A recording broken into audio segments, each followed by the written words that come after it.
Hello प्यारे विद्यार्थियों, MBS academy की तरफ से आज हम आपके लिए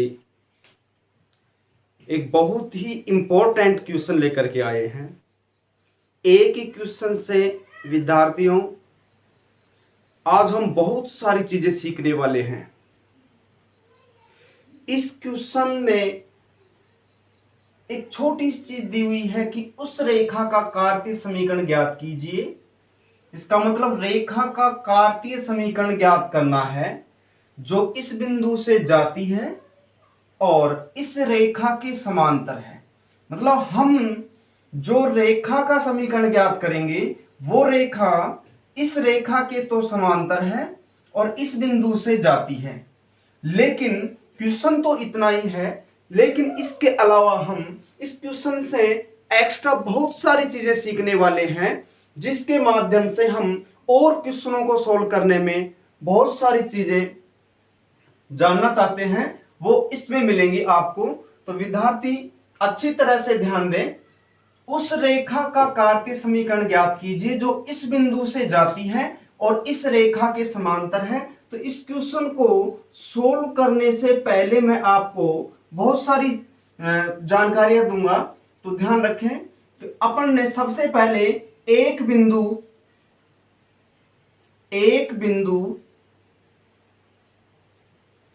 ए मान रहा हूं, एक बिंदु ए मान रहा हूं मैं, और वो x1 y1 और z1 से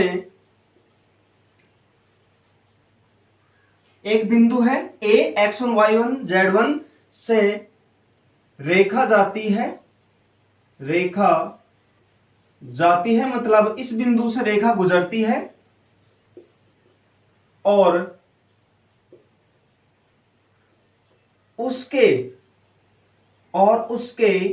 दिक् अनुपात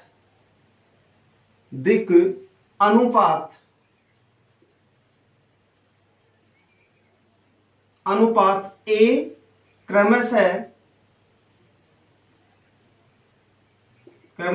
ए बी सी हैं। तब हम रेखा का समीकरण देखते हैं। एक बिंदु से जाने वाली और उस रेखा के दिक् अनुपात हमारे पास में ए बी सी हैं।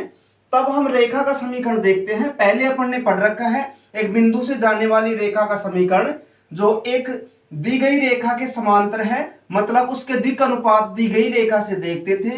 लेकिन अब मैं आपको ये बता रहा हूं कि एक बिंदु से जाने वाली और उस रेखा के दिक् अनुपात इतने हैं ABC, तो उस रेखा का समीकरण x minus x1 upon a और y minus y1 upon b और z minus z1 upon c होता है। ये हमारे पास में उस रेखा का कार्तीय रूप में समीकरण है जो एक बिंदु से जा रही है और उसके दिक् अनुपात ABC हैं। तो यहां दिक् अनुपात ABC है, ये हमारे पास में दिक् अनुपात है ABC। और ध्यान दें कि ABC तो हमारे पास में दिक् अनुपात है और जिस बिंदु से जा रही है उस बिंदु के निर्देशांक देखो यहां लिखे हुए हैं x माइनस और फिर बिंदु का निर्देशांक x1 y1 और z1। तो ये जो माइनस है ये तो फॉर्मूले में ही है स्टूडेंट्स।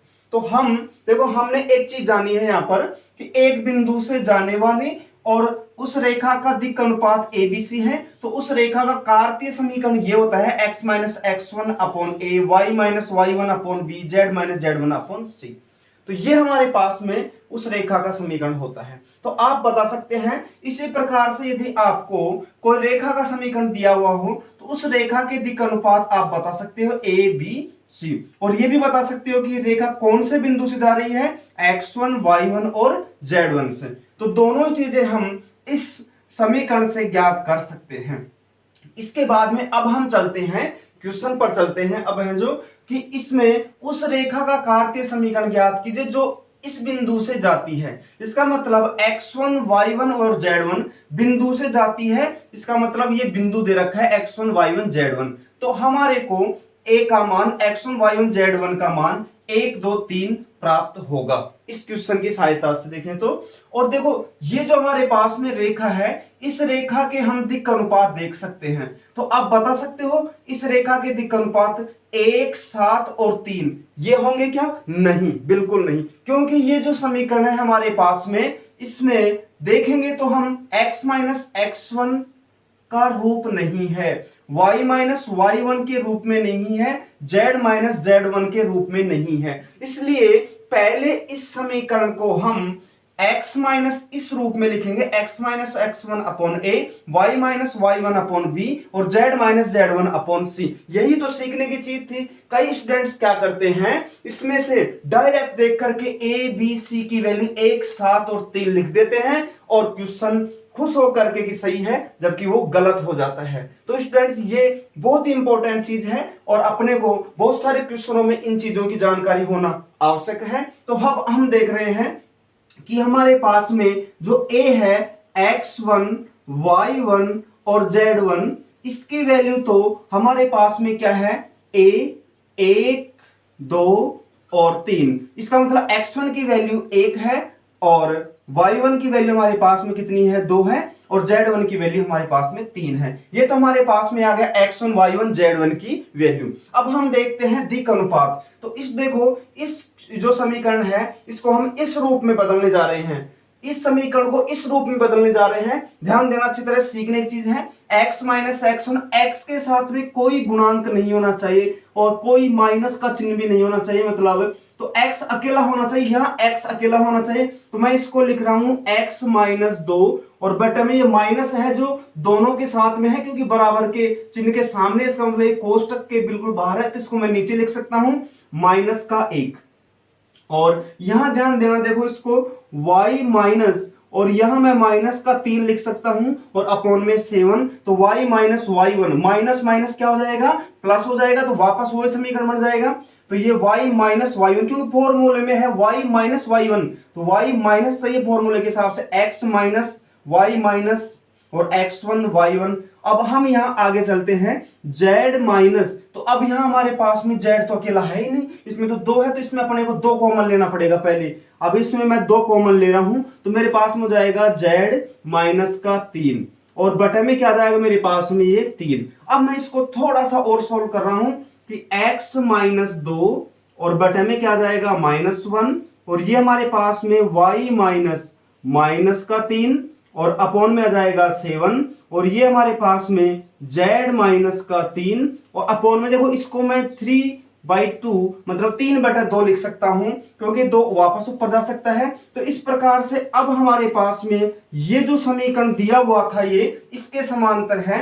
ये वास्तविक रूप से कार्तीय रूप में एक बिंदु से जाने वाली और दिक् अनुपात ABC दिया हुआ हो तब उस रेखा का समीकरण के रूप में आया है। देखो x minus x1 x minus x1, y minus y1 y minus y1, z minus z1 और अपॉन में a b c। तो अब हम अच्छी तरह से बता सकते हैं कि हमारे पास में जो ये क्वेश्चन था, ये जो क्वेश्चन था वो इस बिंदु से जा रहा है, तो इसका मतलब जिस बिंदु से भी जाता है वो a x1 y1 z1 उसकी वैल्यू 1 2 3 x1 y1 z1 की वैल्यू आ चुकी है।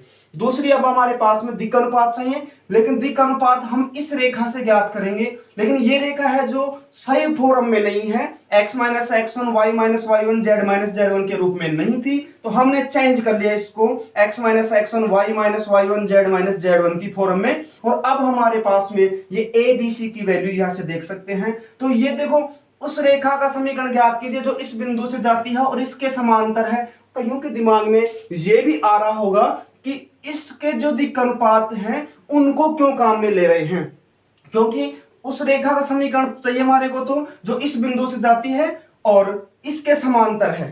तो इसके समांतर है तो दो रेखाएं जब समांतर होती हैं तो उनके दिक् अनुपात आपस में बराबर होते हैं। तो हमारे को ध्यान देना, ये बिंदु है इससे जाती है और इसके समांतर है, इसका मतलब इसके जितने दिक् अनुपात हैं वही दिक् अनुपात इस बिंदु से जाने वाली रेखा के होंगे। इसलिए इसके दिक् अनुपातों को हम वहां काम में ले सकते हैं जो 1 2 3 से जाती है। तो 1 2 3 से जाती है और जिसके दिक् अनुपात मालूम चल जाए तो इस रूप में हम उसका आंसर लिख सकते हैं। क्योंकि बिंदु का मालूम हो, इस बिंदु से जाती है और उसके दिक् अनुपात पता हो तो हम इस रूप में x minus x1 y minus y1 z minus z1 बटे abc से इनसे हम समीकरण ज्ञात कर सकते हैं कार्तीय रूप में। तो अब हम देख रहे हैं कि हमारे पास में जो रेखा समांतर रेखा दी हुई थी इसके दिक् अनुपात ये आ गए। तो अब हम यहां लिख सकते हैं स्टूडेंट्स कि दिक् अनुपात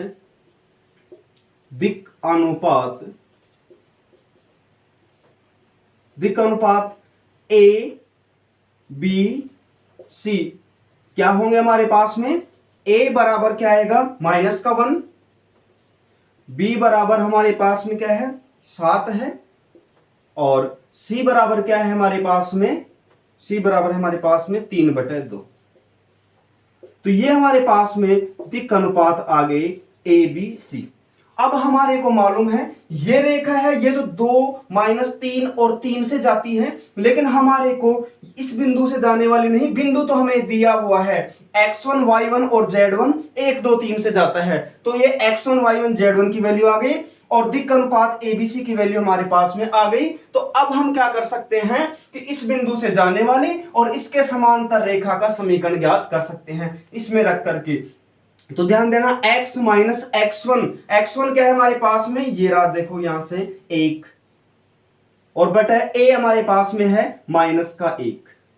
अब y माइनस y1 क्या है हमारे पास में, देखो ये रहा 2, तो ये हमारे पास में आ जाएगा 2 और b हमारे पास में कितना है 7। और z माइनस z1, तो z1 देखो z माइनस z1 क्या है हमारे पास में, यहां 3 है तो यहां आ जाएगा 3 और बटा c का मान हमारे पास में कितना है 3/2। तो ये हमारे पास में इस बिंदु से जाने वाले 1 2 3 से जाने वाली और इस रेखा के समांतर रेखा का समीकरण है। अब देखो इस रेखा के समांतर रेखा का समीकरण है और इस बिंदु से जाती है, तो आपको अच्छी तरह से पता होना चाहिए कि इस बिंदु से जाती है तो ये तो बिंदु हो गए और इसके समांतर है, इसका मतलब इसके जितने दिक् अनुपात हैं उतने ही दिक् अनुपात इस रेखा के होंगे। तो देखो इस रेखा के दिक् अनुपात हमने ये ज्ञात किया था एबीसी, और उनको ही हमने यहाँ एबीसी के रूप में काम में लिया है। इसलिए दो समांतर रेखाएं होती हैं उनके दिक् अनुपात आपस में बराबर होते हैं। लेकिन गलती कहां होती है स्टूडेंट्स, गलती यहां होती है कि दिक् अनुपातों को डायरेक्ट एक साथ 3 उठा करके रख देते हैं, जबकि ऐसा नहीं रख सकते। हम उसको स्टैंडर्ड फॉर्म मानक रूप में लिखेंगे x minus x1 y minus y1 z minus z1 और अपॉन में a या b या c, और उस रूप में चेंज करके फिर बाद में abc की वैल्यू देखते हैं। यही गलती होने की चांस बनते हैं पूरे। तो इस प्रकार से अब इस समीकरण को हम थोड़ा और भी सोल्व कर सकते हैं कि यहां लिख सकते हैं माइनस और x माइनस 1 और अपॉन में 1, और यहां लिख सकते हैं इसको y माइनस 2 और बटे में 7, और इस प्रकार से यहां लिख सकते हैं हम 2 ऊपर चला जाएगा तो 2, और ये z माइनस 3 और बटे में क्या लिख सकते हैं 3, और इस 2 को अंदर भी गुणा करवा सकते हैं तो माइनस यहां x माइनस 1 और अपॉन में आ जाएगा 1, और यहां हमारे पास में y माइनस 2 बटे में आ जाएगा 7, और इस प्रकार से यहां लिख सकते हैं हम 2z माइनस 6 अपॉन में आ जाएगा 3। तो इस प्रकार से हमारे पास में ये जो है ये रेखा का समीकरण प्राप्त होता है। ये हमारे पास में उस रेखा का समीकरण है कार्तीय रूप में। कौन से रूप में है, कार्तीय रूप में। कार्तीय रूप में उस रेखा का समीकरण है जो इस बिंदु से जाती है और इस रेखा के समांतर है। ये रेखा हमारे पास में क्या हेल्प करती है, क्योंकि हमारे पास में बिंदु से जाने वाली और दिक् अनुपातों के रूप में रेखा का समीकरण ये है, तो हमें बिंदु तो मालूम है लेकिन दिक् अनुपात पता नहीं था, तो हमारे को रेखा दी हुई जिसके समांतर है, तो समांतर रेखाओं की दिक् अनुपात आपस में बराबर होते हैं, इसलिए इसके जो दिक् अनुपात हैं वो दिक् अनुपात इसके समांतर रेखा के होंगे। तो इसके दिक् अनुपातों को ज्ञात करके और उसके समांतर में हम काम में लेते हैं, तो इस प्रकार से इसका कार्तीय रूप हमें प्राप्त होता है। अब इसी से हम सदिश रूप भी देखेंगे, तो यहां हमने बहुत ही इंपॉर्टेंट चीजें सीखी हैं कि यहां एबीसी की वैल्यू इससे डायरेक्ट न रख करके उसे पहले सही रूप में चेंज करें ऐसे, और फिर उससे एबीसी का मान रखें, जिससे कि ये 1 7 और 3 रखते तो बिल्कुल गलत हो जाता। इसलिए इस प्रकार से हम एक बिंदु से जाने वाली और एक रेखा के समांतर रेखा का समीकरण ज्ञात किए हैं। अब हम देखते हैं इसको सदिश रूप में कैसे ज्ञात करते हैं स्टूडेंट्स। तो उसको सदिश रूप में ज्ञात करना हम देखते हैं।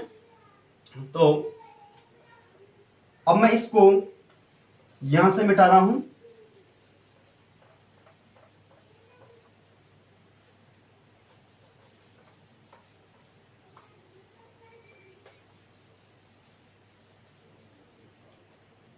यहां देखते हैं, अब हम ये जो हमारे पास में इसका जो हमने एबीसी की जो वैल्यू निकाली थी वो हमारे पास में आई थी। ए बराबर कितना आया था हमारे पास में, -1 आया था, और बी बराबर हमारे पास में आया था 7, और सी बराबर हमारे पास में आया था 3/2। ये हमारे पास में इसके दिक् अनुपात आए थे और इस बिंदु से जा रही है। इसका मतलब अब ध्यान दें, इसको सदिश रूप में कैसे लिखते हैं। सदिश रूप में मैंने आपको एक चीज बताई थी कि रेखा जिस बिंदु से जाती है, रेखा जिस बिंदु से जाती है वो ए बिंदु होता है और उसका स्थिति सदिश ओ ए सदिश होता है, ए सदिश, और उसको लिखते हैं x1 i cap plus y1 j cap plus z1 k cap. तो अब हमारे पास में x1 y1 और z1 की वैल्यू दी हुई है, इस बिंदु से जा रहा है। तो यहां हमारे पास में क्योंकि हमारे को ए बिंदु है उसके निर्देशांक दिए हुए हैं 1, 2 और 3, इसलिए यहां हम लिख सकते हैं i कैप प्लस का 2j cap plus 3k cap. तो ये हमारे पास में ए सदिश आ गया है। और हमारे पास में जो समांतर रेखा दी हुई है, समांतर सदिश दिया, सदिश रूप में रेखा दी हुई है, उसके जो दिक् अनुपात होते हैं उन दिक् अनुपातों से हम बी सदिश बनाते हैं। बी सदिश हमारे पास में होता है a i cap plus b j cap plus c k cap. तो यहां से हम ए का मान -i कैप और बी का मान प्लस का 7j कैप और प्लस सी का मान हम लिख सकते हैं 3/2, और यहां लिख सकते हैं हम,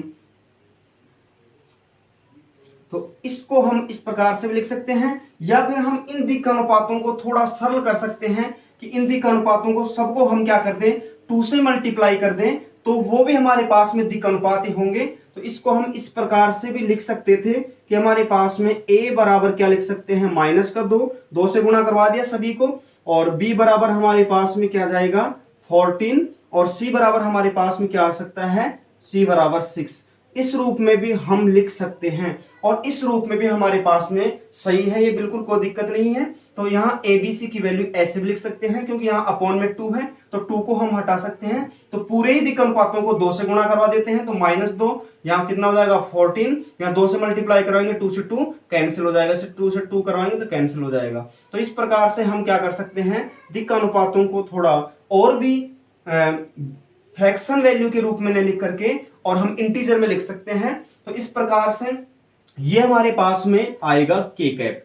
तो ये हमारे पास में बी सदिश आ गया और ये हमारे पास में क्या है, ए सदिश आ गया। तो अब हम देखो क्वेश्चन में बिल्कुल सिंपल है कि हम ए सदिश तो जो बिंदु दिया हुआ है उससे लिख लेते हैं, और बी सदिश हम जो समांतर सदिश दिया हुआ है उसके ए बी सी से उसको बी सदिश बना लेते हैं। और फिर हमारे पास में फॉर्मूला है आर सदिश बराबर ए सदिश प्लस लैम्डा बी सदिश। ये हमारे पास में सदिश रूप में रेखा का समीकरण है। ये है सदिश रूप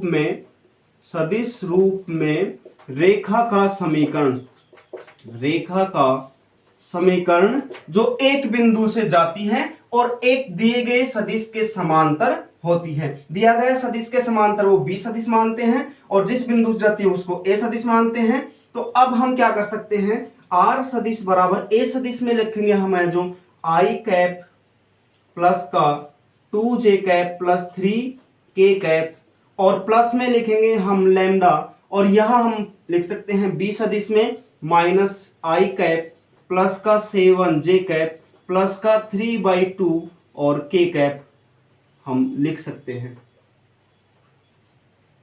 तो ये हमारे पास में सदिश रूप में रेखा का समीकरण होता है। इसको हम और भी सरल कर सकते हैं, लैम्डा को अंदर मल्टीप्लाई करवा करके प्रत्येक टर्म से, प्रत्येक पद से लैम्डा को गुणा करवाएंगे और उसमें आई कैप वाले दो पद बनेंगे, जे कैप वाले बनेंगे, के कैप वाले। तो उसमें आई कैप कॉमन लेकर के और जे कैप कॉमन लेकर के और के कैप कॉमन लेकर के हम 3i के पदों में भी आर सदिश को लिख सकते हैं, लेकिन हमारा यहां भी बिल्कुल सही है, कोई दिक्कत नहीं है।